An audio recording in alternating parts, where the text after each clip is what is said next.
காசாவை வழிநடத்த வந்த மூசா அவர் உள்ளே சென்றது விசா அல்ல கசமுசா. நக்கல்யா அவனுக்கு. தமிழகத்தின் வாப்பா எதுக்கும் உதவாத டோப்பா, முக்கியமாக ஒரு காலி பெருங்காய டப்பா.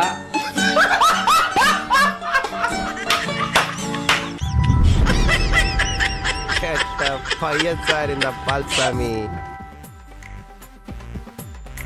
ஏன்னா திருமாவளவன் அவர்களுக்கு நடந்த அநீதியை பத்தி நம்ம பேசி கட்சி தலைவரால தாங்க மத்தவங்களுக்கு பாதுகாப்பு இல்ல. திருமாவளவனுக்கு இசட் பிரிவு பாதுகாப்பு வேணும் அப்படின்னு சொல்லி கட்சியினர் வந்து போராட்டம் ஈடுபடுறாங்க. மக்கள் அடிக்கிறக்கா அப்படி பச்சையா சொல்ல முடியாது, ஒரு யூகமா சொல்லலாம்.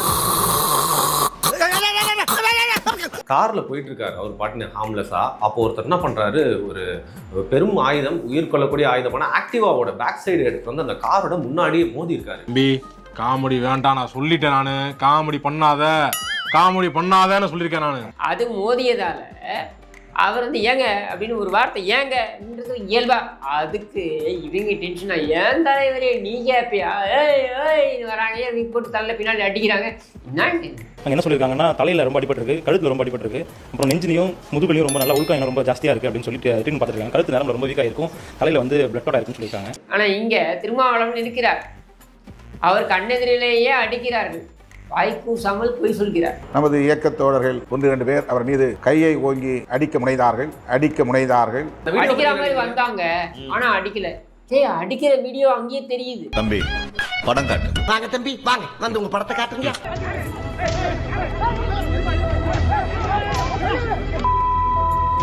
சாலையில போன ஒரு வாகனத்து மேல மோதிட்டு அவர் ஓட்டுற வழக்கறிஞர் நீதிமன்ற வளாகம்னு தெரிஞ்சிருந்தோம். திரும்பி எதுக்குங்க இப்படி இடிச்சீங்கன்னு கேட்டதுக்கு அவரை போட்டு அடிச்சிட்டு இசட் பிரிவு பாதுகாப்பு கேட்கறாங்கன்னா இவங்களுடைய அரசியல் எந்த அளவுல இருக்கு பாருங்க. மோத்தா உன்னை பெத்தாலா இல்ல யானை கக்குச்சாடா, நான் கேட்க மாட்டாங்க, அறிவு வேணாங்க. அவரை அடித்து அவருக்கு மயக்கம் வந்து விட்டது என்றெல்லாம் செய்திகளை, அவதூறு செய்திகளை பரப்பி கொண்டிருக்கிறார்கள். என்ன சொல்லியிருக்காங்கன்னா, தலையில ரொம்ப அடிபட்டிருக்கு, கழுத்துல ரொம்ப அடிபட்டிருக்கு, அப்புறம் நெஞ்சிலையும் முதுகுலையும் ரொம்ப நல்லா உள்காயம் ரொம்ப ஜாஸ்தியா இருக்கு அப்படின்னு சொல்லிட்டு ட்ரீட்மெண்ட் பார்த்துருக்காங்க. கழுத்து நேரம் ரொம்ப வீக்கா இருக்கும், தலையில வந்து பிளட் அவுட் இருக்குன்னு சொல்லியிருக்காங்க. அவதூறு செய்திகளை பரப்பி கொண்டிருக்கிறார்கள். இப்படி போய் சொல்ற அதுதான் எனக்கும் புரியல. இப்போ விஜயே சொல்றாரு இல்லையா, விஜய் மேல ஏன் வழக்கு பதிவு பண்ணல? நான் கேட்கிறேன், இந்த அயோக்கியர்கள் மீது ஏன் வழக்கு பதிவு பண்ணல?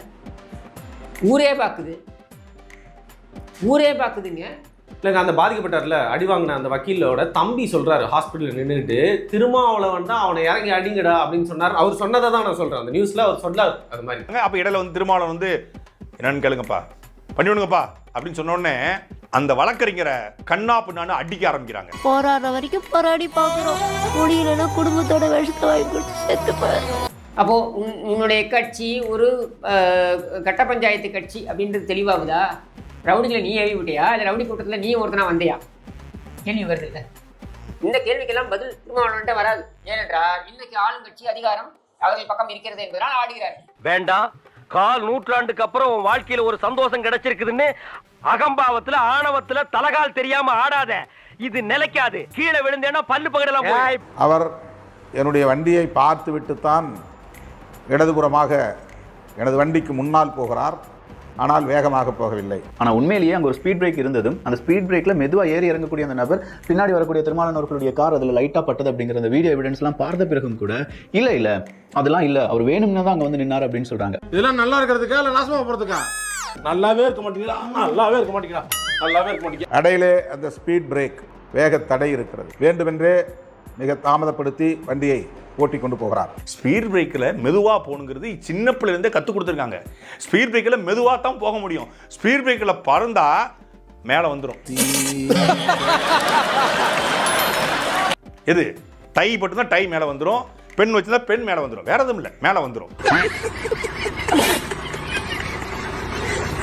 இதில் ஆச்சரியம் அதிர்ச்சி என்னன்னாங்க, உச்சநீதிமன்றத்தினுடைய சீஃப் ஜஸ்டிஸ் அவரை அட்டாக் பண்ணாங்கிற கூட்டத்துக்கு கண்டிக்க போயிட்டு திரும்ப வந்து இவங்களே ஒருத்தர் அட்டாக் பண்ணா எப்படிங்கன்னா என்ன பழக்கம் அது?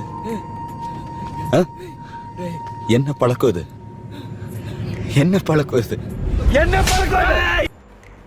நம்முடைய வண்டி அவர் வண்டியின் மீது மோதவில்லை, அல்லது அவர் வண்டி நம்முடைய வண்டியின் மீது மோதவில்லை.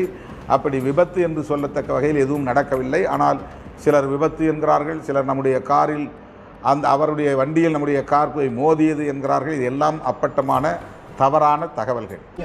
அந்த கேமரா கரெக்டா ஒரு ஆள் கடந்து போவார். அந்த ஆள் கடந்து கேமரா அவங்க மட்டும் தெரியாது. அந்த ஆளுக்கு அங்கிட்டு அந்த கரெக்டான ஒரு ஃபிராக்ஷன் செகண்ட் மிஷன் நீங்க பாத்தீங்க. அந்த இடத்துல கார் பைக் இருக்குது, பைக் ஓடி தள்ளி போகும். ஃபர்ஸ்ட் ரிலீஸ் பண்ண எந்த நியூஸ் மீடியா ஃபுட்டேஜ்லயுமே வந்து இல்ல இவர் நீங்க சொல்றது கரெக்ட் தான், அதுல வந்து இடிச்ச மாதிரி இல்ல, இவரா வந்து நிப்பாட்டிட்டு உங்களுக்கு மாதிரி இருக்குது. இவங்க அதோட விட்டுறதா கூட இன்னைக்கு அவங்க சொல்ற கண்டென்ட் ஒரு பக்கத்தை நியாயம் கூட சில பேர் வாசிச்சிருப்பாங்க.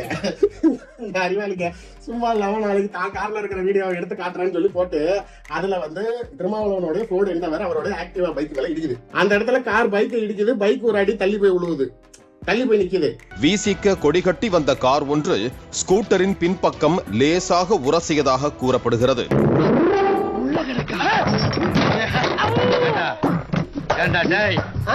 நடந்தது நடந்துருச்சு, நீ உனக்கு எனக்கு பேச்சு இல்ல, பேசாம நீ உன் வேலையை பாரு, நான் என் வேலையை பார்த்து போறேன். இதெல்லாம் ஒரு காரணம். யாராவது மொட்டை அடிச்சுட்டு வந்தா அவன் தலையில தபையெல்லாம் வாசிப்பீங்க. பார் கவுன்சில் கூட விரட்டி அடிக்கிறீங்க. பார் கவுன்சில் இது வரைக்கும் ஒரு நடவடிக்கை எடுக்காம வாய் மூடி மாமியா இருக்கிறது. பார் கவுன்சில் பதில் சொல்லணும். அப்படி இல்லைன்னா அது பார் கவுன்சில்ன்றதுக்கு என்ன மரியாதை இருக்குது? விடுதலை சிறுத்தைகள் கட்சிக்காரங்க மட்டும் எந்த வைக்கிற வேணாலும் அடிச்சுக்கலாம், எந்த போலீஸ் வேணாலும் அடிச்சுக்கலாம், யார் வேணாலும் அடிச்சு ஏதாவது ஒரு கட்சி தலைவர் அடிச்சு சிறைப்படுத்தலாம். குண்டர் தடுப்பு சட்டத்தை உள்ள போடுறதுக்கு அரசு கிட்ட போய் அழுகலாம். மண்டிட்டு அழுது புலம்பி இவர் ஜெயிலில் வைக்கலன்னா நாங்க கட்சி நடத்த முடியாதுன்னு சொல்லலாம். அவரை குண்டாசுல போட வச்சுக்கலாம். வெறுமனே சும்மா சண்டை போட்டு நீங்க போய் அடிக்க போவீங்க, அவர் திருப்பி அடிச்சாருன்னா உடனே அவர் மேல குண்டாசு போடுவீங்க. இப்படி என்ன கிளம்ப வேண்டியதானே? அதான் துப்பிட்டில போக வேண்டியதானே? உங்க பின்னாடி ஒரு எஸ்கார்ட் வண்டி வருது, அத்தனை போலீஸ் இருக்காங்க, அவங்கெல்லாம் இருக்கும்போது கூட ஒருத்தர் மேல சாதாரணமா கை வச்சு அவரோட வண்டியை கீழே தள்ளி விடுறீங்க அப்படின்னா இதெல்லாம் என்னங்க நியாயம்? சினிமா கேட்போம், சட்டமா கேட்போம், கேவலம் கேட்போம். இல்லங்க நானும் இல்ல சார், விளையாட்டுக்கு தான் நானும் சொல்றேன். விளையாட்டுக்கு வர்றேங்க. விளையாட்டு கேட்டாலும் இதான ரூல் தானே சார். கேட்போம். ஒண்ணும் இல்ல, சும்மா விளையாட்டு பேசுறோம்ப்பா. சிதம்பரம் பாராளுமன்ற உறுப்பினருமான திருமாவளவன் அவருடைய உயிருக்கு ஆபத்து ஏற்பட்டிருக்கிறது. அதற்காக அவருக்கு இசட் பிரிவு பாதுகாப்பு வழங்க வேண்டும் என்று விசிகாவினர் அங்கங்கே கோரிக்கை வைக்க ஆரம்பிச்சிருக்காங்க. திருமாவளவனுக்கு பாதுகாப்பு இல்லை அப்படின்ட்டு என்ன அயோக்கியத்தனம். ஒய் பிரிவு ஜெட் பிரிவு எல்லாம் தாண்டி தமிழ்ல அக்குன்னு ஒரு வார்த்தை இருக்கு, ஆயுத எழுத்து. அந்த பிரிவு பாதுகாப்பாவது கொடுக்கணுங்க அவருக்கு. பாவம். திருமாவளவனுடைய உயிருக்கு ஆபத்து, இசட் பிரிவு பாதுகாப்பு வேண்டும், அந்த வழக்கறிஞரை கைது செய்ய வேண்டும். இல்ல திருமாவளவன் அவர்களுக்கு இசட் பிரிவு பாதுகாப்பு கொடுக்கணுமாமே அப்படின்னு சொல்லி ஒரு 6-7 பேர் அங்க போராடிட்டு இருந்தாங்கல்ல. வெறும் ஒரு 10 பேருக்குள்ளதான் அந்த போராட்டம் இருந்துச்சு. இது பிறந்ததுல இருந்தே இப்படித்தானா? மூளை வளர்ச்சி குறைவா? இசட் பிரிவு பாதுகாப்பு வேணும் அப்படின்னு சொல்லி கட்சியில இருந்து போராட்டம் ஈடுபடுறாங்க. மக்கள் அடிக்கிறக்கா? திருமாவளவன் அவர்களுக்கு இசட் பிரிவு கொடுத்து அதை வச்சு மக்களுக்கு அடிக்கிறக்கா? நீ கேட்ட ஒவ்வொரு கேள்வி என்ன செருப்பால் அடிச்ச மாதிரி இருக்குடா. இப்போ இசட் பிரிவு பாதுகாப்பு அண்ணன் அவர்களுக்கு தேவைப்படுது. இசட்னா நமக்கு தெரிஞ்சிருக்கும், எங்களுக்கு இசட் மட்டும் போதும். ஒரு 10 கமாண்டோக்கள், 55 சிஆர்பிஎஃப் காவலர்கள், ஒரு 55 பேர் கொண்ட ஒரு சிறப்பு படையை நீங்க அண்ணன் திருமாவளவன் கொடுத்தீங்கன்னா கூச்சமே இல்ல. இந்த மாதிரி யாராவது வழக்கறிஞர் வண்டியை கொண்டு மோத மாட்டாங்க. ஸ்கிராச் விழக்கூடாது, வண்டியில ஸ்கிராச் விழக்கூடாது. ஏன்னா வண்டி உங்க ஃப்ரெஷ்ஷான வண்டி, Toyota Fortuner car, insurance cover card, அதனால வண்டியில ஸ்கிராச் போடுறதுக்கு வம்படியா வராங்க. ஸோ ஸ்கிராச்ல இருந்து தடுப்பதற்காக ஸ்பீட் பிரேக்ல வந்தா கூட 250 கிலோமீட்டர் போகணும். நக்கு செத்த பையல மூஞ்சி மோரையும் வரும், மூஞ்சி மோரையும் பண்ணி பருவலாம். அப்போ முன்னாடி பின்னாடி அண்ணனுக்கு வண்டியில் வருகிறார் இளம் சிறுத்தை வருகிறார் அப்படின்னு போற மாதிரி ஒரு சைரனை வச்சுக்கிட்டு போனோம். எங்க அண்ணன் உயிருக்கு ஆபத்து. நல்லா இருக்க மாட்டானா? டிக்டாக் பண்றோம். நல்லா இருக்க மாட்டானா தம்பி? நல்லாவே இருக்க மாட்டேன்.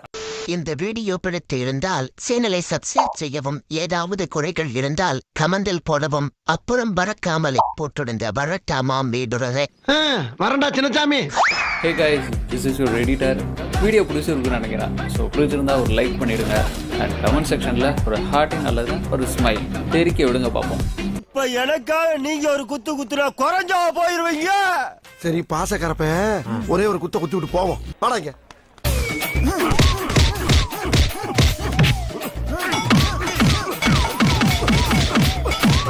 போதுமில்லடா போடா.